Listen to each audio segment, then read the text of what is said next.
महेंद्र सिंह जी, सबसे पहले आपके पास आना चाहूंगा।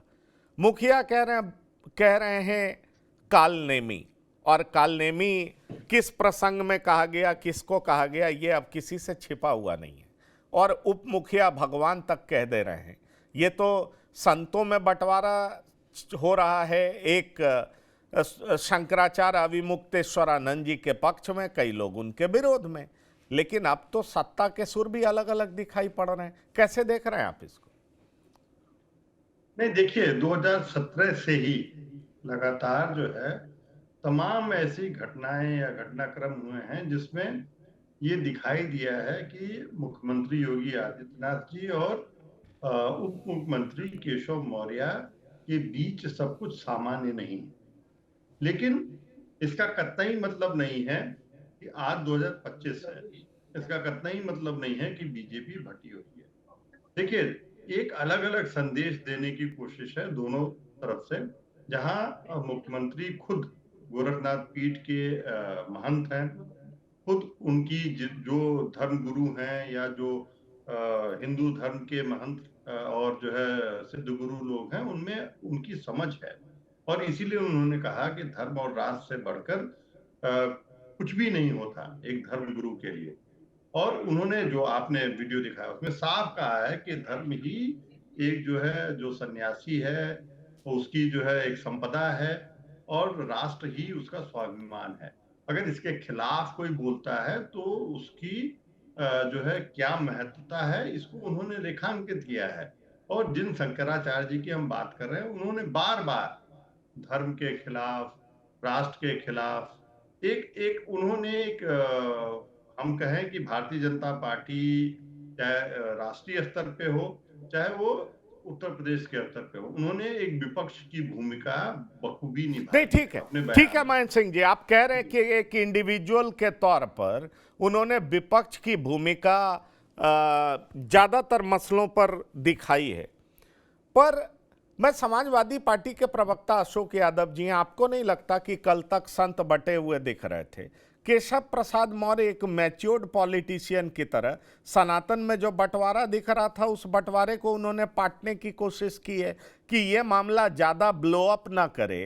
तो एक वो कहते हैं ना कि उनको लगा कि अब संतों में बंटवारा ना हो, मामला ज़्यादा खींच रहा है, इसलिए उस पे आग पे मिट्टी डालने का प्रयास उन्होंने किया है। आप कैसे देखते हैं अशोक यादव जी?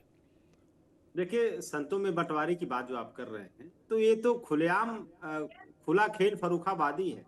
अगर कोई संत, तथाकथित संत, अगर भाजपा की का अगर चाटुकारिता करता है, भाजपा की चमचागिरी करता है, योगी सरकार की चमचागिरी करता है, तो उसके उसके आश्रम में डीएम भी जाकर के रोटी सेकेगा। वो 6 करोड़ 4 करोड़ के डिफेंडर में घूमेगा। उसके लिए कोई प्रोटोकॉल नहीं, कोई नियम कानून नहीं है। उसके लिए सरकार पलक पावड़े बिछा करके उसका स्वागत करेगी। बस कंडीशन एक है कि सरकार की चाटुकारिता करो।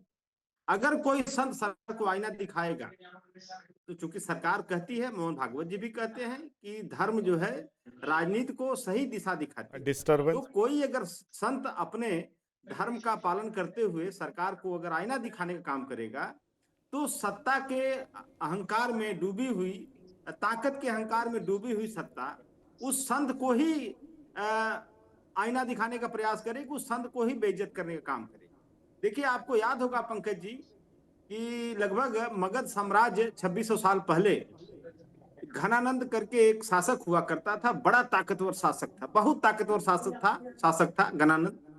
और उसने भरे दरबार में चाणक्य का अपमान किया था, और चाणक्य ने उसी दरबार में अपनी शिखा खोली थी और प्रतिज्ञा किया था कि घनानंद, तुम्हारे सत्ता का अंत जिस दिन मैं करूंगा, तभी मैं अपनी शिखा को नहीं, बांधूंगा। तो अशोक और यादव यहां जी, पर तो अशोक यादव जी, क्या मान लिया जाए जो विपक्ष के तौर पर आप नहीं कर पाए, वो शंकराचार्य स्वामी अविमुक्तेश्वरानंद जी ने कर दिया?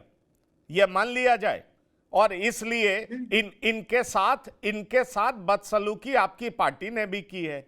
आपको याद होगा गणेश विसर्जन के दरमियान आपने भी धक्का मुक्की की है। आज आप इनके साथ खड़े हैं क्योंकि आपको लग रहा है कि जो आप नहीं कर पाए वो उन्होंने कर दिया। नहीं पंकज जी, देखिए, आपका सवाल अच्छा है। आपको अपने जो कहा, जो आप नहीं कर पाए, हमने तो लोकसभा चुनाव में करके दिखाया। हमने इनके जो ताकत का जो अहंकार था, उस अहंकार को हमने धूल धूसरित करने का काम किया और हमने इनको 62 से 33 पर लाके पटक दिया। हम उत्तर प्रदेश की नंबर 1 पार्टी, हमारे उत्तर प्रदेश की सम्मानित जनता ने हमको बनाने का काम किया। तो हम ऐसा नहीं है कि हम किसी के कंधे पर रखकर बंदूक चलाने में विश्वास रखते हैं, बिल्कुल नहीं। हमने अपनी पीडीए की ताकत से इनको जमीन चटाने का काम किया इस सरकार को। क्योंकि अगर कोई भी पंकज जी, अगर कोई ताकत जो जनता ने दी है, वो ताकत अगर जिस दिन अहंकार में बदल जाती है कि हमारे पास तो इतनी ताकत है, हम किसी को नहीं छोड़ेंगे, हम सबको रौंद देंगे, तो ये ताकत जनता देती है, ताकत जनता ले भी लेती है। मैं वही दरबार का आपको जिक्र कर रहा था, शिखा का, और वहां पर तो एक चाणक्य की शिखा, एक चाणक्य का अपमान हुआ था। यहाँ पर तो कई चाणक्यों को चोटी पकड़कर, शिखा पकड़कर घसीट घसीट के मारा गया। 80 साल के बुजुर्ग साधु को मारा गया।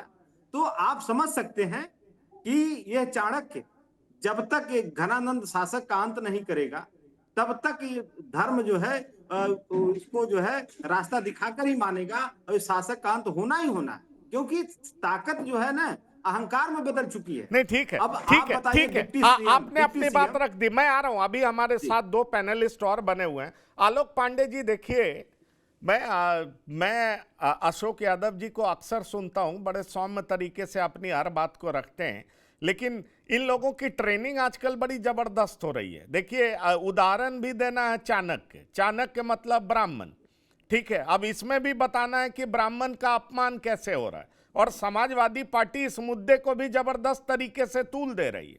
जब इन्होंने बदसलूकी की थी तो वो ये भूल जा रहे हैं, लेकिन अभी इनको धर्म का ज्ञान हो रहा है।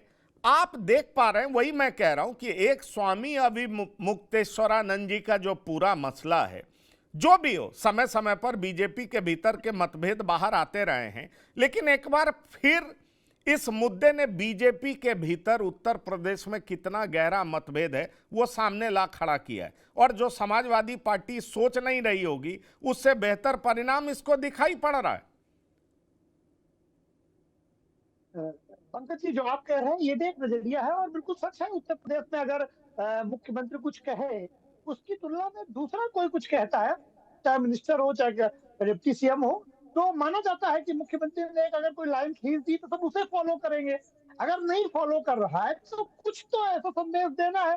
क्या संदेश दोनों के मतभेद में है, या गुड कॉप बैड कैप की तरह खेल रहे हैं, अच्छा पुलिस वाला बुरा पुलिस वाला? ये भी एक होता है कि एक राजनीतिक सोचबाजी हो कि एक धमकाएगा, एक कुछ करेगा।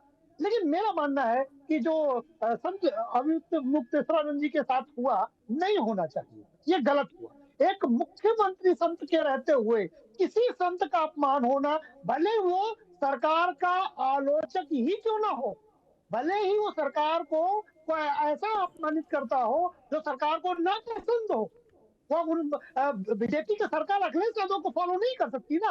अखिलेश यादव की तो पिता गोली चलवाते हैं राम मंदिर में। सैकड़ों हिंदुओं कार सेवकों को मरवाने वाली समाजवादी पार्टी, सैकड़ों राम भक्तों को मरवाने वाली समाजवादी पार्टी, उसके पास नैतिक हक नहीं है, कतई नैतिक हक नहीं है। अच्छा, वो ये दिखाती है तो ऐसा लगता है कि कोई खाल ओढ़ लिया है। समाजवादी पार्टी और हिंदुओं के हित की, संतों के हित की समर्थक मैच नहीं करता समाजवादी पार्टी के साथ। ये नैतिक हक नहीं। उनके जो पुरखे हैं, चाहे मुलायम सिंह यादव हो, उन्होंने जो कृत्य किया है भारतीय इतिहास में, इंदिरा गांधी ने गलियारे में संतों को मरवाया था, संसदीय गलियारे में, और मुलायम सिंह यादव ने अयोध्या में गोली चलवाई। अच्छा, कभी कभी कहते हैं कि लॉ एंड ऑर्डर बचाने के लिए चलवाई, फिर मुलायम सिंह पर बोल गई कि और हिंदुओं को मरवाना होता तो मैं उनको भी मरवा देता, मस्जिद, तथाकथित मस्जिद की रक्षा करने के लिए। तो समाजवादी पार्टी को लगता है कि ये मौका मिल गया है, संत एक नाराज हो गया है, उस नाराजगी का क्यों ना हम राजनीतिक लाभ ले लें। तो दो बात, समाजवादी पार्टी राजनीतिक लाभ लेना चाहती है, पहला। दूसरा, भारतीय जनता पार्टी के अंदर इस बयान से मतैक्यता की कमी झलकती है। नहीं, पर मैं वही तो कह रहा हूं, ये बयान कोई आम आदमी का नहीं है, कोई आम नेता का नहीं है। मैं महेंद्र सिंह जी आऊंगा आपके पास, हमारे साथ दिनेश फलाहारी जी भी हैं। ये बयान सरकार के 2 प्रमुख चेहरों का है, एक मुख्य चेहरा, एक नंबर 2 चेहरा। और सवाल यह है कि इन दोनों के बयान इतने डायमेट्रिकली अपोजिट हैं, इतना विरोधाभास है दोनों के बयान का, कि यह साफ एक बार चुनाव से पहले दिख रहा है कि किस तरीके से बीजेपी बटी हुई है। पर दिनेश फलाहारी जी, आपका फिर से स्वागत करूंगा टीवी 9 के प्लेटफॉर्म पर। एक सीधा सा सवाल है, बीजेपी पार्टी सत्ता में आई तो कहा गया कि धर्म और सत्ता का जबरदस्त घालमेल है और धर्म को बचाने के लिए बीजेपी जैसी पार्टी का रहना जरूरी है। मतलब कहा गया सनातन की संरक्षक है, ये हम कहते हैं। और आप संतों ने कहा अब सनातन की लड़ाई पुरजोर तरीके से लड़ी जाएगी। पर यह सनातन के लिए लड़ने की बात थी और उसमें सत्ता के समर्थन की बात थी। यहां सनातन के लिए लड़ते लड़ते सनातन में लड़ाई होने लगी और सत्ता विरोध में खड़ा दिखने लगा। इसको आप संत लोग कैसे देखते हैं? देखिए, तो सब दुखद है। शंकराचार्य भगवान माघ मेला में स्नान करने गए थे तो अधिकारियों ने भीड़ के दबाव को देखते हुए उनसे जवाब किया, उनको रोका गया तो वो भड़क गए। और यदि अधिकारी प्रेम पूर्वक उनसे प्रार्थना करते तो शंकराचार्य मान जाते। अब ये इतनी बड़ी घटना हो गई तो शंकराचार्य भगवान ये शिव की गद्दी है और हमारे सनातनियों में शंकराचार्य जी को प्रधानमंत्री कहते हैं, तो ऐसा नहीं होना चाहिए था।